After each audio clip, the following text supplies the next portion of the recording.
What's going on, my Kick Talk family? It's your boy Tripple Rich. I'm back like I never left, and it is episode 28 today.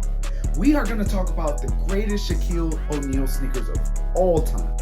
Yes, that's right, the Reebok Shaqnosis. So without further ado, let's go! Hold up just a second. Before we really get into the Shaqnosis, we got to drop some fun facts off first. First fun fact. Did you know that this black and white colorway was the only colorway Reebok released in 1995? Yeah, the color was so good, they said, why change it? Second, did you know that the pair of Shaqnosises that Shaq wore on the basketball court were completely different from the ones that the retailers were able to get their hands on? Yeah, Shaq's pair was a little higher on the ankle cut, as well as it had a Reebok pump to make the shoe more snug while he played. Last fun fact before we really get into it. Did you know that Will Smith wore a pair of these Shaqnosises in the first Men in Black movie? An epic movie, an epic pair of sneakers. Match made in heaven. So now we can really get into the Shaqnosis and kick talk. Let's get into the history of the Reebok Shaqnosis. The shoe originally debuted in 1995 and was designed by Jonathan Morris. What's very interesting is that this was Shaq's fifth signature shoe, but this was the first signature shoe where they didn't take any previous design cues. This shoe was built from scratch and it worked. This shoe is amazing. I wish I still had a pair. I think about this pair often. I don't know what they were doing at Reebok at that time, but they were cooking. It originally came out in a black and white color, and when it first released, that's the only color it came in. So I find that pretty interesting because you didn't have a choice. You either liked the shoe or you didn't. The Shaqnosis originally debuted in 1995, but Shaq would actually wear that shoe all the way until the summer of 1996. So he really got a good wear in it and people got a chance to really see the shoe in action. What's interesting is the pair that Shaq wore that we all saw in action was not the same as the pair that would end up hitting retailers. The Shaq version was a bit higher, and it also came with a Reebok pump. I found that very interesting to see Reebok use some of their other technology on the shoe, and I found it really cool because it made me want that PE version more than the pair we eventually got.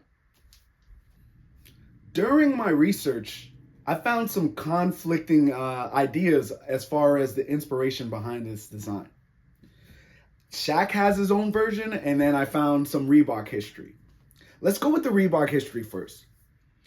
Shaq's shoe, the Shaqnosis, was actually a part of a bigger collection called the Mobius collection. And this collection really involved using black and white, strong contrast on shoes. Just like you saw on the Shaqnosis, you also saw this on Frank Thomas's a Mobius collection shoe, which was called the Big Hurt Trainer. I believe Glenn Robinson also had a shoe called the Reebok Burst. And there was another shoe called the Reebok Kamikaze that became famous from Sean Kemp wearing it. Well, all these shoes had that common thread of using these radical black and white shapes to make the shoe very loud. And they were successful. Most Reebok collectors will probably tell you this was one of the best Reebok collections altogether. Well, Shaq claims that he woke up, he saw that on the TV, and then he ran to the designers and said, I want this on the upper. So it depends who you believe. Me personally, I'm going to go with the history. I usually don't believe half the things that Shaq says. He's an entertainer, so take everything he says with a grain of salt. But here's the video of him saying it himself. Let me tell you how I thought of the Shaqnosis. True story. One time I was asleep in my house and I woke up and I saw on TV this, and it just kept going, kept going, kept going, kept going. And finally it said Twilight Zone. What had happened, I was like, I watched it so long and I was already tired, but it put me in a hypnosis state. So I was like, I should want to do this on the shoe. That's how Shaqnosis came around. Now let's talk about the pop culture moments of this Reebok Shaqnosis. Growing up, I remember seeing the shoe everywhere. Whether it was on the playground, on my peers and other little kids' feet, or it was on TV when Shaq was playing, or when Shaq was in a music video, or when Shaq was in Kazam. Basically, Shaq was everywhere, and so was the shoe. But to me, the biggest pop culture moment was with Will Smith. In 1997, Men in Black, the first one, dropped, and it was a blockbuster smash hit. Will Smith was wearing these shoes in that movie. Superstar actor, superstar shoe, superstar movie. It was a match made in heaven, and to me, it just continued to make this black and white Shaqnosis even more iconic. Once you got to 2013, we finally got to see a retro of that black and white Shaqnosis. Because of the way Reebok does their business, they did not have an original mold for that shoe. So what ended up happening was they had to call up Jonathan Morris, the original designer. He went into his collection, one of his personal pairs from when it was originally released, and they had to build the retro Shaqnosis from scratch. Later in 2020, they would actually come out with a reverse version. So instead of a black and white Shaqnosis, it was a white and black Shaqnosis. Looks very similar, still gives you that same feel, but it's not the OG. They just retroed in April of 2025 the Shaqnosis one more time. But to me, it was a huge miss. Yes, it did sell out because we all love that shoe, but they put it out in a washed black.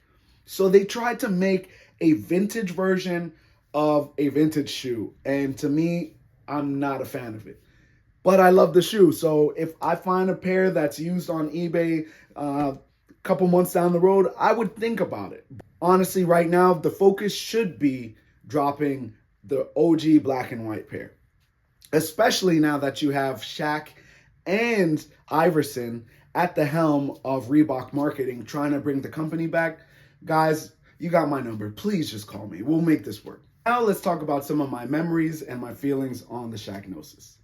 Now, what I loved about the Shaqnosis growing up, and just Shaq in general, was during this time when Shaq was on the rise in the late 90s, MJ was already that dude in basketball, right? So me, I guess from a young age, I just did not like to follow the crowd, and I found myself becoming, at least at that time, more of a Shaq fan than I was a Jordan fan. So naturally, I gravitated towards that Shaqnosis shoe. And I'm going to be honest, I really don't like any of Shaq's other shoes, but they got it right here. So that shoe will always have a lasting memory to me, just thinking about playing on the playgrounds as a kid. When the shoe retroed in 2013, I don't believe I got my hands on it, but luckily a year or two later, as I was hitting thrift stores in Brooklyn, I picked up a pair. I wore them. I love them, and honestly, I don't even know why I don't have them anymore, but most likely I flipped them for a good price. So we had a good time, but I would like to get another chance to wear this shoe. So what are your thoughts on the Reebok Shaqnosis? Do you love them or do you hate them? Do they hypnotize you or do they make you nauseous? Let me know in the comments where you stand with this Reebok Shaqnosis. You guys already know I'm a fan of the shoe, but I'm open to all opinions. It's been a pleasure as always. I can't believe we're on 28. That's done. 29's next. Hang in there until next time. It's your boy Tripple Rich. I'm going to keep working on getting better at this, and I know you're getting better at whatever it is you do on the other side of the screen. So until next time, we out.